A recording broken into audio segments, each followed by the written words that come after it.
Hello student, welcome back to my channel.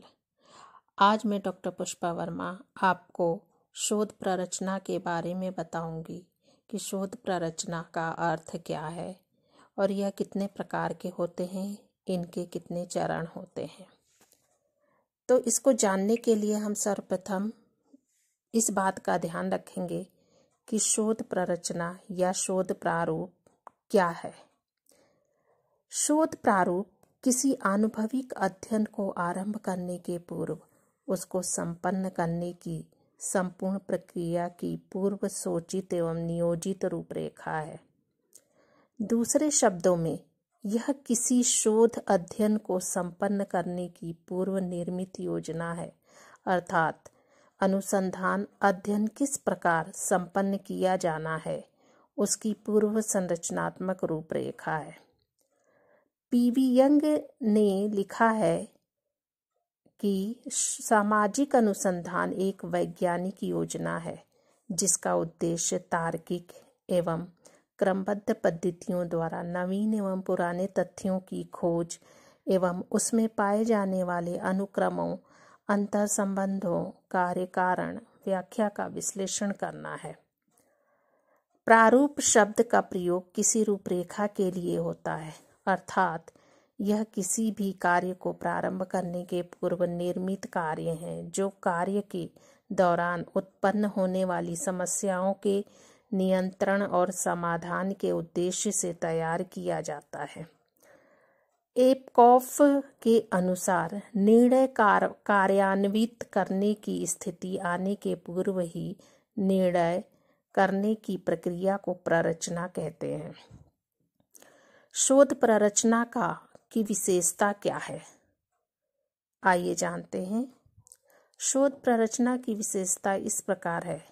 पहला है अनुसंधान अभिकल्प का निर्माण अनुसंधान कार्य आरंभ करने से पूर्व किया जाता है।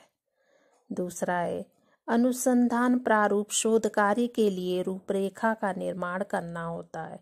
यह शोध का प्रथम चरण कहलाता है।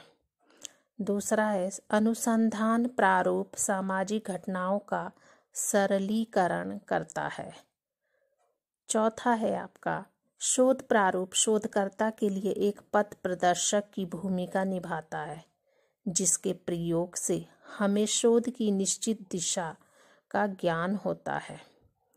पांचवा है शोध प्ररचना शोध कार्य में आने वाली बाधाओं का दूर कर शोध कार्य को सरल करता है। छठा है अनुसंधान प्रारूप के निर्माण से शोध कार्य सीमित समय, धन और श्रम से पूर्ण होता है जिससे समय, धन और श्रम की बचत होती है। सातवां है अनुसंधान प्रारूप शोध समस्या पर आधारित होता है। आठवां है शोधकर्ता अनुसंधान प्रारूप से शोध कार्य के अधिकतम उद्देश्यों को प्राप्त करने में सफल होता है। नवा पॉइंट है अनुसंधान प्रारूप शोध कार्य में परिस्थितियों को नियंत्रित कर शोध कार्य को सरल बनाता है। 10वां पॉइंट है अनुसंधान प्रारूप शोध कार्य का प्रारूप है। इससे शोध कार्य में सत्यता, प्रामाणिकता और विश्वसनीयता आती है। 11वां पॉइंट है शोध प्ररचना का सामाजिक शोध से प्रत्यक्ष संबंध होता है। 12वां पॉइंट है अनुसंधान अभिकल्प अध्ययन पद्धतियों और अनुसंधान उद्देश्यों दोनों को जोड़ता है। 13 पॉइंट है अनुसंधान अभिकल्प सामाजिक शोध की जटिल प्रकृति को सरल बनाता है तथा मानव श्रम की बचत करता है। 14 पॉइंट है अनुसंधान अभिकल्प सामाजिक अनुसंधानकर्ताओं को दिशा प्रदान करता है। तो बच्चों, ये है सामाजिक, जिसको हम कह सकते हैं कि अनुसंधान अभिकल्प की विशेषताएं हैं। इन विशेषताओं के आधार पर ये पता चलता है कि सामाजिक या शोध अभिकल्प क्या है। शोध प्ररचना या शोध प्रारूप के चरण।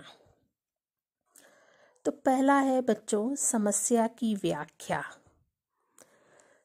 सर्वप्रथम शोधकर्ता को अध्ययन की जाने वाली समस्या की व्याख्या करनी चाहिए। इसके अंतर्गत हमें चयनित विषय को बहुत ही स्पष्ट तथा बारीकी के साथ समझना चाहिए। इस हेतु अध्ययन तथा उपलब्ध साहित्य आदि का अध्ययन करना चाहिए। दूसरा पॉइंट है अनुसंधान प्रारूप की रूपरेखा। अनुसंधान कार्य के द्वितीय चरण में यह निश्चित करना आवश्यक होता है कि शोधकर्ता किस प्रकार से किया जाएगा, शोध कार्य का क्षेत्र क्या होगा, शोध के उद्देश्य कैसे प्राप्त किए जाएंगे। तो ये अनुसंधानकर्ता एक प्रारूप तैयार करता है। निदर्शन की योजना। शोध कार्य हेतु चयनित की गई समस्या के लिए तथ्यों का संकलन करते समय हमें सदैव सावधानी रखनी चाहिए, जिससे कि तथ्य संकलन द्वारा संपूर्ण समूह या समूह का प्रतिनिधित्व हो सके। इसीलिए शोध हेतु एक निश्चित आकार का निदर्शन और निष्कर्ष प्राप्त करने हेतु उपयुक्त पद्धति की योजना बनाना बहुत जरूरी होता है। तथ्य संग्रहण।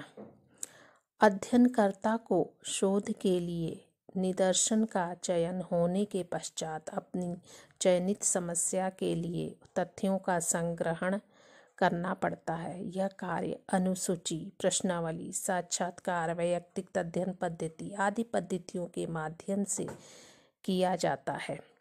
इसके लिए हमें अपने अध्ययन की प्रकृति को समझना आवश्यक होता है, जिससे कि समग्र में से उचित निर्देशों से सही तथ्य प्राप्त किया जा सके। तथ्यों का विश्लेषण। अध्ययन क्षेत्र से प्राप्त किए गए तथ्य प्राथमिक सामग्री कहलाते हैं। तथ्य संग्रहण द्वारा प्राप्त प्राथमिक सामग्री को अंतिम रूप से सत्य व उपयोगी नहीं माना जा सकता है, क्योंकि इसमें कई प्रकार की अशुद्धियां या असावधानियां रह जाती हैं। अतः प्राथमिक सामग्री को संग्रहित करने के बाद तथ्यों का विश्लेषण किया जाता है, जिससे बिखरी हुई अथवा फैली हुई तथ्य सामग्री को व्यवस्थित करने के साथ ही साथ तथ्यों की समानता या असमानता भी स्पष्ट हो जाती है। नेक्स्ट पॉइंट है बच्चों, रिपोर्ट तैयार करना। शोध कार्य हेतु एकत्रित तथ्यों के विश्लेषण के बाद प्रतिवेदन का निर्माण करना बहुत ही महत्वपूर्ण कार्य है। इसका उद्देश्य अध्ययन के संपूर्ण निष्कर्षों से संबंधित व्यक्तियों को प्रशिक्षित करना होता है। अतः प्रतिवेदन तैयार करते समय हमें निम्नलिखित बातों को ध्यान में रखना चाहिए। पहला है, समस्या की प्रकृति स्पष्ट होनी चाहिए। अध्ययन विधियों, साधनों, उद्देश्यों आदि का स्पष्ट एवं सविस्तार विवरण हो। विचारों तथा भाषा संबंधी स्पष्टता एवं सुगमता हो। प्रतिवेदन में सारणियों, चित्रों, आलेखों तथा मानचित्रों आदि का समुचित प्रयोग हो। निष्कर्ष तथा सुझाव भी दिए जाने चाहिए। अब आते हैं हम 7वें पॉइंट पे, नई समस्या की व्याख्या। शोध समस्या का अध्ययन कर प्रतिवेदन कर देते हुए निष्कर्ष तथा सुझाव प्रस्तुत किए जाते हैं। इसके साथ ही शोध समस्या के विश्लेषण के साथ ही हमें इससे उत्पन्न होने वाली नई समस्याओं की भी व्याख्या करनी चाहिए, जिससे शोध के लिए नए विषय एवं नई समस्या की व्याख्या की जा सके। तो बच्चों ये है अनुसंधान की जो शोध प्ररचना है वो किस तरीके से की जानी चाहिए, उसकी क्या विशेषता है, उसके अर्थ क्या हैं। तो इन सारे तथ्यों का अध्ययन किया जाना आवश्यक है।